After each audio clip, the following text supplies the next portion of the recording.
G Tamil நேயர்களுக்கு காலை வணக்கம். இப்போது எல்லாரும் பைக் ஓட்டி இடுப்புலி நிறைய பேர் இடுப்புலியில் அவதிப்படுறாங்க. பெண்களும் அதே போல் இடுப்புலியில் ரொம்ப அவதிப்பட்டு கொண்டு இருக்காங்க. இந்த இடுப்புலிக்கான மருத்துவம் உங்களுக்கு ஈஸியாகவும் சுலபமாகவும் உங்கள் பக்கத்திலே கிடைக்கக்கூடியதும் வச்சு நீங்கள் இந்த இடுப்புலியை சரியாக்கலாம். இடுப்புலிக்கு தேவையானது அருகம்புல் எல்லா வலியும் போக்க வல்லது அருகம்புல். இந்த அருகம்புல் நாம் சாப்பிடும் பொழுது எந்த ஒரு வலியையும் எந்த ஒரு நிவர்த்தியையும் உண்டு பண்ணும். இந்த அருகம்புல் அவ்வளவு அற்புதமானது. அருகம்புல்லுக்கு துணையாக சிறுபிழைனால் காப்பு, கண்ணுப்பீழை, பொங்கப்பூ, இத்தனை ஒவ்வொரு ஊரிலும் ஒவ்வொரு பெயர்கள் இந்த பூவுக்கு. இந்த பூ சிறுபிழையை நாம் வீட்டில் பயன்படுத்துகிறோம். வீட்டு வாசப்படியில் காப்பு கட்டுவதற்கு தை மாதத்தில் பயன்படுத்துகிறோம். இந்த தை மாதத்தில் பயன்படுத்தி கட்டிய இந்த சிறு பீழையை 5 வருடம் கழித்து கூட எடுத்து காய்ந்த இந்த சிறுபிழையை எடுத்து நாம் பயன்படுத்தினோம் என்றால் மருத்துவம் கண்டிப்பாக பலன் கொடுக்கும். வீண் போகாது. இது எவ்வளவு காய்ந்திருந்தாலும் கண்டிப்பாக இதனுடைய மருத்துவ பலன் கிடைக்கும். இதனுடன் சேர்த்து மாதுளம் பழத்திற்கு ஒரு கதையே உள்ளது. ஏனென்றால் மாதுளை சாப்பிடுவர்கள் அதிக நாட்கள் வாழ்வார்கள். ஒரு அரசனுக்கு மாதுளம் பழத்தை ஒரு துறவி கொடுத்தான். ஏனென்றால் அதிக நாட்கள் நீங்கள் வாழ்ந்தால் நீங்கள் நாட்டுக்கு நல்லது செய்வீர்கள் என்று இந்த மாதுளம் பழத்தை அரசனிடம் ஒரு துறவி கொடுத்தான். அந்த துறவி கொடுத்ததை வாங்கிய அரசன் தன் மனைவி நல்லா இருந்தால் நாம் நல்லா இருப்போம்னு சொல்லி மனைவிக்கு கொண்டு போய் இந்த மாதுளம் பழத்தை கொடுத்தார். மனைவி அதை சாப்பிடாமல் அவளுக்கு கள்ள தொடர்பாக இருந்த ஒரு கயவனுக்கு இதை பரிசாக கொடுக்கிறாள். அவனும் அதை உண்ணாமல் அவனுக்கு பிடித்த ஒரு பெண்ணுக்கு கொண்டு போய் இந்த மாதுளம் பழத்தை கொடுக்கிறான். அந்த மாதுளம் பழம் வாங்கிய பெண் ராஜாவினுடைய நல்ல நட்புள்ள பெண். நம்ம ராஜா இதை சாப்பிட்டால் ராஜா நன்றாக வாழ்வார் என்று சொல்லி ராஜாவிடமே இந்த மாதுளம்பழம் திருப்பி வந்தது. அந்த மாதுளம்பழம் எப்படி வந்தது என்று கண்டுபிடித்து ராணியை மரண தண்டனைக்கு உள்ளாக்கிய இந்த மாதுளம்பழம். ஏனென்றால் இது அவ்வளவு அற்புதமானது. இதில் விதையுள்ள மாதுளையை சாப்பிட நம் சந்ததிகள் வளரும். இப்பொழுது விதையில்லா பழங்கள் அதிக அளவில் வந்துவிட்டது. ஆனால் விதையுள்ள பழங்களை நாம் நாட்டு மாதுளை என்போம். அதை சுவைக்க முடியுமே தவிர மெல்ல முடியாது. சுவைத்து சாப்பிட்டாலே 100 மடங்கு சக்தியை கொடுக்கும். நாம் மென்று சாப்பிட அதற்கு பற்கள் அதிக பலமாக இருக்க வேண்டும். இல்லை என்றால் பல்கள் உடைந்து விடும். அந்த அளவுக்கு கடுமையாக இருக்கும் அந்த மாதுளையின் விதைகள். இந்த மாதுளம்பழத்திற்கு இப்படி ஒரு கதை இருக்கிறது என்றால் இந்த மாதுளம்பழத்தை சாப்பிடுபவர்கள் எவ்வளவு நாட்கள் நீடோடி வாழ வேண்டும் என்று இந்த மாதுளையை ஒரு துறவி கொடுத்திருப்பார். இந்த மாதுளையின் சாறு எடுத்து இந்த அருகம்புல் சாறு எடுத்து அதனுடன் சேர்த்த சிறிது மிளகு, கண்ணுப்பீழை இவைகளை ஒன்றாக சேர்த்து ஒரு பழச்சாறாக நாம் தயாரித்து அந்த பழச்சாறை உண்ண இடுப்பு வலி காணாமல் போகும். இடுப்பு வலி ஏன் வருகிறது? அந்த நாட்களில் எல்லோரும் கீழே உட்கார்ந்துதான் பேசுவார்கள், தரையில் உட்கார்ந்துதான் வேலையை செய்வார்கள். இப்பொழுது எல்லாமே வேகமானது. சமையற்கட்டில் யாருமே உட்கார்ந்து வேலை செய்வதே கிடையாது. நின்று கொண்டே சமையல், நின்று கொண்டே தான் எல்லா வேலையும் செய்கிறார்கள். நின்று கொண்டே செய்ய அவர்களுக்கு இடுப்பு வலி தானாக வரும். இடுப்பு வலி அது தீராது. ஏனென்றால் மருத்துவமனைக்கு சென்றால் உனக்கு இடுப்பில் 5வது எலும்பு ஜாம் ஆகி அது ஒன்றோடு ஒன்று நசுங்கி விட்டது, அதனால் அந்த எலும்பை எடுக்க வேண்டும் என்பார்கள். அப்படியெல்லாம் ஒன்றும் வராது. ஏனென்றால் தலையில் சுமையோடு சுமக்கும் ஒரு மனிதனுக்கு கூட உள்ளே இடுப்பெலும்பு நசுங்கி விடுவது கிடையாது. ஏனென்றால் நாம் உணவு சரியில்லாத உணவு, உப்பு அதிகமாக உள்ள உணவை சாப்பிடுவதால் இடுப்பு பகுதிகளில் உப்புத்தன்மை அதிகமாக்கி எலும்பு இடைவெளிகளில் உப்புகள் கூடி ஒன்றோடு ஒன்று உரசி தேய்கிறது என்று மருத்துவர்கள் சொல்கிறார்கள். அது உண்மைதான். சாப்பாட்டில் உள்ள உப்பு அல்ல, அது யூரியா, டிஏபி இந்த உப்புத்தன்மை உள்ள அரிசிகளை நாம் சாப்பிடுவதால், இந்த அரிசிகளை நாம் சாப்பிடுவதால் கண்டிப்பாக உப்பு வரும். அதிக அளவில் நாம் இருசக்கர வாகனத்தில் பயணம் செய்பவர்களுக்கு இடுப்பு வலி வரும். ஏனென்றால் அவர்கள் நிமிர்ந்து கொண்டேதான் வண்டியை ஓட்ட வேண்டும். அப்படி இதே போல் நாம் உட்கார்ந்து மேட்டுக்கு பள்ளம் அந்த வண்டி தாவும் போதெல்லாம் இடுப்பெலும்பு ஒரு குதிச்சு போகும்போது இடுப்பு வலி தானாகவே வரும். இது இல்லாமல் பஸ்ஸில் பயணம் அதிக தூரம் பயணம் செய்யும் ஒரு 5 மணி நேரம் 10 மணி நேரம் தினமும் பயணம் செய்பவர்களுக்கு இடுப்பு வலி தானாக வரும். ஏனென்றால் இடுப்பு பகுதியை தொட்டுக்கொண்டே இருந்தாலோ அந்த எலும்பை தொட்டுக்கொண்டே இருந்தாலோ இடுப்பு வலி அதிகரிக்கும். இடுப்பு வலிக்கும் போது கண்டிப்பாக அந்த இடத்தை தொடக்கூடாது. தொட வலி அதிகரிக்கும். கண்டிப்பாக இடுப்பு வலி வந்தால் அந்த இடத்தை தொடாமல் ஒத்தனம் கொடுக்க வேண்டும். தவிட்டு ஒத்தனம் கொடுத்தால் அந்த இடுப்பு வலி கொஞ்சமாக நிவர்த்தியாகும். அல்லது சுடுதண்ணி வைத்து குளிக்க வேண்டும். பச்சை தண்ணியில் குளிப்பதை விட்டு சுடுதண்ணியில் குளித்து அந்த வலி இருக்கும் இடத்தில் சுடுதண்ணியை ஊற்றி ஒத்தனம் கொடுத்தோம் என்றால் இடுப்பு வலி சிறிதாக குறையும். அந்த இடுப்பு வலியை குறைக்க நாம் மிளகும் இடுப்பில் உள்ள புடிப்புகளில் அந்த தசைகளை மஜ்ஜை என்று சொல்வார்கள். அந்த எலும்புகளுக்கு இடையில் இருக்கும் மஜ்ஜை அதிகமாக உற்பத்தி செய்ய மாதுளம்பழமும் அந்த இடுப்பு எலும்புகளை பலப்படுத்த அருகம்புல்லும் இவைகளை சேர்ந்து நாம் சாறாக சேர்த்து குடிக்க இடுப்பு வலி காணாமல் போகும்.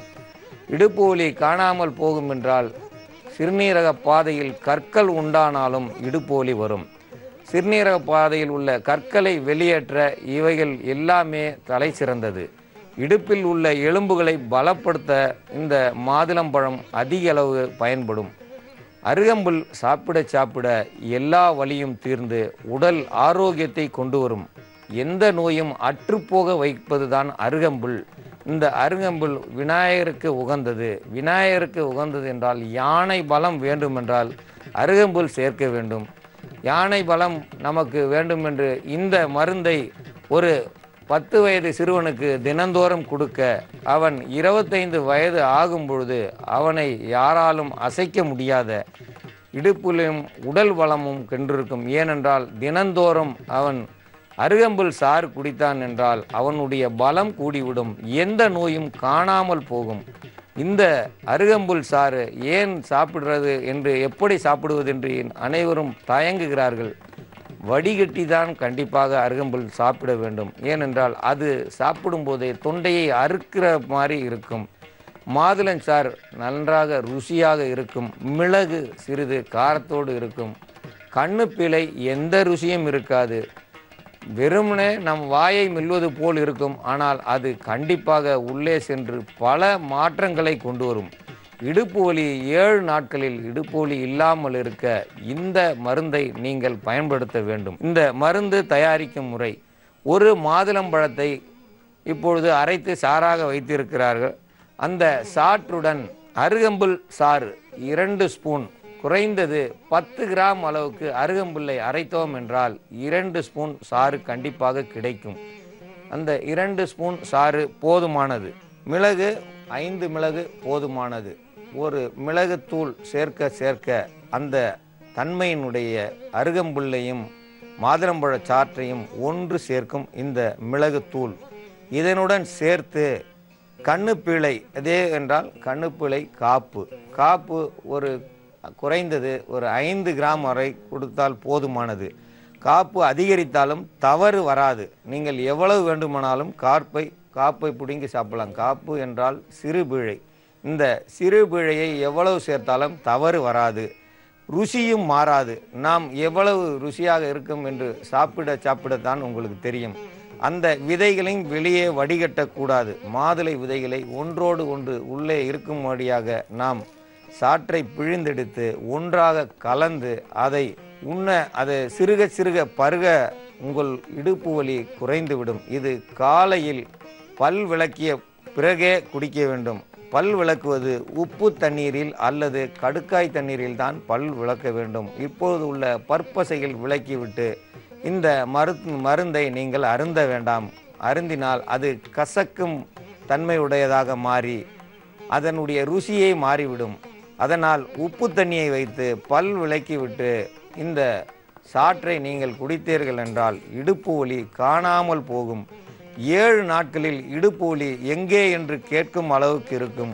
அதற்கு பிறகு நீங்கள் கீழே உட்கார்ந்து சமைக்கிற மாதிரியும் அல்லது ஒரு நாற்காலியை போட்டு உட்கார்ந்து சமைக்க கேட்டுக்கொள்கிறேன். ஏனென்றால் நின்று நின்று இடுப்பு வலி, கால் வளைந்து விடும். கால் வளைவது மட்டுமில்லாமல் இடுப்பு ஒரு பார்ப்பதற்கு அசிங்கமாக மேலியை போல் தூக்கி கொண்டு இருக்கும். நின்று கொண்டு வேலை செய்பவர்களுக்கு இடுப்பில் வலி வர வர அவர்கள் உடலை வளைத்து வளைத்து வைத்து வளைவாக இருக்கும். மேலி என்றால் உழவு உழுவர்களுக்குத்தான் தெரியும். அது மேலி என்றால் அது மேடாக இருக்கும் பின்பகம். அந்த மாதிரி பெண்களுக்கு பின்பகுதி மேடாக போய் அதிக தொலைவில் இருந்து பார்ப்பவர்களுக்கு அசிங்கமாக தோன்றும். இந்த நிலை வராமல் இருக்க இந்த மாதுளம்பழ சாற்றையும் இந்த ஜூஸையும் சாப்பிட்டு வர இடுப்போலி தானாக போகும்.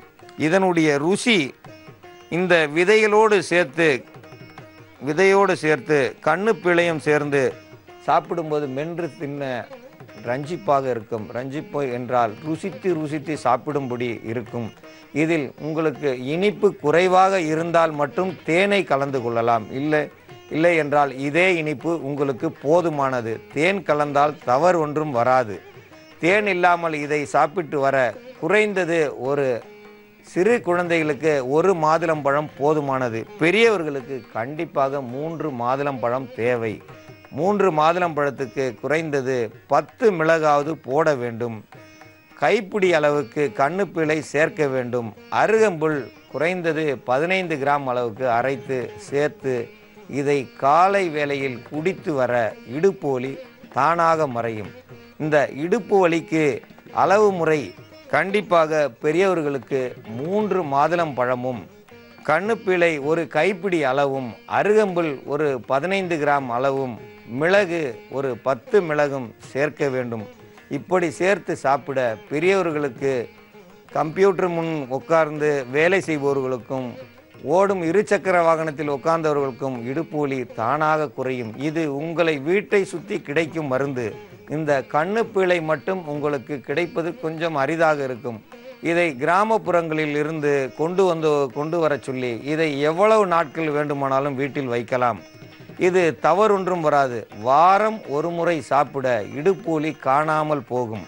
வாரம் ஒரு முறை எல்லோரும் இந்த பழச்சாறை குடிக்க சிறுநீரகத்தில் எந்த ஒரு பழுதும் அடையாது. சிறுநீரகம் பலமடைந்து வாழ்நாள் அதிகரிக்கும். வாழ்க்கை அதிகரிக்க உலக இன்பங்கள் அனைத்தும் கிடைக்கும். உலகத்தில் நாம் அதிகமாக வாழத்தான் அந்த மாதுளம்பழத்தை துறவி ஒரு அரசனுக்கு கொடுத்தான். அந்த துறவி நானாக இருக்க நீங்கள் அரசனாக வாழ வேண்டும் என்று கேட்டுக்கொள்கிறேன். அன்பார்ந்த நேயர்களே, நம் நிலையத்துக்கு வந்த கடிதத்தை இப்பொழுது பார்ப்போம். சென்னையில் ஒரு பெண்மணி எழுதியிருக்கிறார். மார்பகத்தில் கட்டி வந்துள்ளதாம். அவர்கள் குழந்தைக்கு 3 மாதம்தான் பால் கொடுத்தார்களாம். இந்த கட்டிக்காக 3 வருடம் மருந்து சாப்பிட்டு இருக்கார்கள். மருந்து மாத்திரை சாப்பிட அந்த நாட்களில் அந்த கட்டிகள் காணாமாம். மறுபடியும் மருந்து சாப்பிடாமல் இருந்தால் கட்டிகள் வருகிறதாம். இந்த முறையை மறுபடியும் வாழ்நாள் முழுவதும் மருந்து சாப்பிட வேண்டும் என்று மருத்துவர் ஆலோசனை கூறியிருக்கிறார். இதற்கான மருத்துவத்தை நமது நிலையத்திற்கு எழுதியுள்ளார். இந்த பெண்மணி பெயர் குறிப்பிடவில்லை. பரவாயில்லை. அதனால் இவர்களுக்கு மார்பக கட்டி, குழந்தைகளுக்கு பால் கொடுப்பதை தடுத்தால் கண்டிப்பாக மார்பக கட்டி ஏற்படும். இந்த பாலை நிறுத்த நினைப்பவர்கள் மல்லிகை பூவை மார்பகத்தில் வைத்து கட்டி தூங்க பால் கட்டாமல் பால் குறைந்து மார்பகங்கள் பழைய நிலைக்கு வரும். அந்த முறையை இவர்கள் செய்வது கிடையாது. பால் குழந்தைகளுக்கு கொடுத்தால் அழகு போய்விடும் என்று பால் கொடுக்காமலேயே வேலைக்கு சென்று விடுகிறார்கள். இந்த முறையை அவர்கள் கையாளுவதால் மார்பகத்தில் கட்டி ஏற்பட்டு அவை புற்றாக மாறி மார்பகங்களை அறுத்தெடுக்கும் நிலைமைக்கு ஏற்படும். இந்த நிலைக்கு தள்ளப்படும் இவர்கள் அவதிக்குள்ளாகி அழகு கெட்டு வெளியில் செல்வதற்கு வெட்கப்படுகிறார்கள். முதலில் நாம் குழந்தைக்கு சரியாக பால் கொடுத்தோம் என்றால் ஏன் இந்த அவதி என்று நினைப்பதில்லை. பட்ட பின்புதான் தெரியும் என்பார்கள். அந்த நிலையில்தான் இவர்கள் இந்த முறையை செய்து மார்பகங்களை கெடுத்து கொள்கிறார்கள். மார்பகங்கள் கெட்ட பின்பு இதை என்ன செய்ய வேண்டும், அறுத்து எடுக்க வேண்டும் என்று நிறைய பெண்கள் 2 மார்பகங்களையும் அறுத்து எடுத்து கட்டிகளை வெளியேற்றினாலும் மறுபடியும் 1 வருடம் கழித்து கட்டிகள் திருப்பி உருவாகின்றன. அவை எலும்புகள் வரை சென்றுகின்றன. இந்த நிலைக்கு ஏன் ஆள வேண்டும்? நீங்கள் கண்டிப்பாக தாய்ப்பால் குழந்தைகளுக்கு 1 வருடம் கொடுத்து வர மார்பக கட்டிகள் வராது. பால் கொடுக்க கொடுக்க குழந்தைகள் நன்றாக வளரும். இந்த குழந்தைகளுக்கு தாய்ப்பால் தான் அரிய மருந்து. தாய்ப்பால் தான் எல்லா நோயிலிருந்தும் தடுக்கும் மருந்து. தாய்ப்பால் கொடுக்க கொடுக்க குழந்தைக்கு எந்த வகையான நோய்களும் வராது. நோய் எதிர்ப்பு சக்தி கூடும். அதனால் கண்டிப்பாக உங்கள் குழந்தைகளுக்காகத்தான் நீங்கள் பிறந்திருக்கிறீர்கள். உங்களுக்கு அந்த பாலை கொடுத்து குழந்தைகளை காப்பாற்ற வேண்டும். நீங்கள் கட்டி இல்லாமல் இருக்க இந்த பால் கொடுப்பதை நிறுத்தக்கூடாது. இந்த பெண்மணி நிறுத்தியதால் கட்டி உண்டாயிருக்கிறது, பரவாயில்லை. அந்த கட்டி உள்ள பகுதியில் சோற்றுக்கற்றாழை, மஞ்சள், வேப்பலை இதை 3ம் அரைத்து இரவு நேரத்தில் தடவ வேண்டும். இப்படி தடவினால் அதில் குளிர்ச்சியாக இருக்கும். பனிக்கட்டி வைத்து, அதுதான் ஐஸ் கட்டி என்போம், அந்த பனிக்கட்டியை வைத்து அந்த பகுதியில் வைத்து தேய்க்க, ஒத்தடம் கொடுக்க அந்த கட்டிகள் மெதுவாக கரையும். இவர்கள் கண்டிப்பாக கறி, மீன், முட்டை சாப்பிடக்கூடாது. கறி, மீன், முட்டை சாப்பிட்டால் அந்த கட்டிகள் மறுபடியும் வளர்ந்து கொண்டேதான் இருக்கும். கறி, மீன் சாப்பிடாமல் சைவ உணவு சாப்பிட்டால் கட்டிகள் மெதுவாக கரையும். மலச்சிக்கல் கண்டிப்பாக இவர்களுக்கு இருக்கும். மலச்சிக்கல் இல்லாமல் பார்த்து கொண்டால் கட்டிகள் வேர்வை வழியாக கரைந்து வெளியே வந்துவிடும். மலச்சிக்கல் இருந்தால் கட்டிகள் கரையாது. அதனால் நல்ல பழங்களை இரவு நேரத்தில் சாப்பிட வேண்டும். கீரை வகைகளை எல்லாம் சாப்பிட வேண்டும். சிறு தானியங்களை, கூழ், கம்மங்கூழ், சோளக்கூழ், இது மாதிரி கூழ்களை சாப்பிட்டு வயிற்றை சுத்தமாக வைத்துக்கொள்ள வேண்டும். வயிறு சுத்தமாக உடல் இளமையாக இருக்கும். குடலில் உள்ள அழுக்குகள் சேர்ந்து கட்டிகளாக மாறிக்கொள்ளும். அதனால் மலச்சிக்கலை முதலில் போக்க வேண்டும். இவர்கள் இரவு நேரத்தில் சோத்துக்கத்தாழை, மஞ்சள், வேப்பிலை இவைகளை தடவி பனிக்கட்டிகள் கொண்டு மெதுவாக வைத்து அந்த கட்டிகளை வைத்து தடவி வர கட்டி மெதுவாக கரையும். உள்ளுக்கு சாப்பிடும் மருந்தாக தலைசுருளி இலை தினமும் 3 இலை சாப்பிட்டு வர அது எந்த கட்டியாக இருந்தாலும் மெதுவாக கரைந்து வேர்வையாகவோ அல்லது புண் போல் வெடித்தோ அந்த கட்டி கரைந்து வெளியே, ஆணி முதல் வெளியே வந்துவிடும். இந்த முறையை கையாள வேண்டும். கட்டி பழுக்கிறது என்றால் அந்த இடத்தில் நாம் சோப்பை பயன்படுத்தி சோப்பும் மஞ்சளையும் ஒன்றாக தேய்த்து அந்த கட்டி மேல் தடவி வர அந்த கட்டி பழுத்து உடைந்து அதனுடைய அழுக்குகள் மொத்தம் வெளியாகும். இப்படி வெளியாகாமல் மாத்திரையை சாப்பிட்டு கட்டிகளை உள்ளே அமுக்கினால் மறுபடியும் அந்த கட்டி வெளியே தான் வரும். கட்டியோ அல்லது புண்களோ எதுவாக இருந்தாலும் உள்ளே உள்ள அழுக்குகள் வெளியாக அந்த கட்டியினுடைய அழுக்குகள் வெளியாகினால் மறுபடியும் அந்த கட்டிகள் வராது. உள்ளே அமுக்கக்கூடாது. எந்த ஒரு கட்டியை உள்ளே அமுக்கினாலும் அந்த கட்டி மறுபடியும் எங்கேயாவது ஒரு இடத்தில் மறுபடியும் வந்துவிடும். மாத்திரை சாப்பிடும்போது மாத்திரையின் வேகத்தால் அவை அமுங்கியிருக்கும். அந்த வேகம் குறைந்ததால் மறுபடியும் மார்பகத்தில் கட்டி வந்து வலி தாங்க முடியாமல் அவதிப்படுவார்கள். இவர்களுக்கு தலை சுருளி என்பார்கள். தலை சுருளி என்றால் ஈஸ்வர மூலிகை என்று மற்றொரு பெயர் உண்டு. ஈஸ்வர மூலிகையை மாற்று பெயர் வழக்கில் உள்ள பெயர் உரிக்கட்டி என்பார்கள். இது ஒரு பேராசூட் போல் இருக்கும். அது தலைகீழாக தொங்கும். அந்த காய் தலைகீழாக தொங்கும்போது கூண்டுக்குள் இருக்கும் விதைகள் உள்ளே இருக்கும். அந்த கொடியில் உள்ள இலைகளை 3 இலை எடுத்து சாப்பிட்டால் போதும். தினமும் இப்படி சாப்பிட்டு வர அது கட்டியில் உள்ள அளவு எவ்வளவு இருக்கிறதோ அதற்கு தக்க தினந்தோறும் சாப்பிட சிறுக கரைந்து கொண்டு வரும்.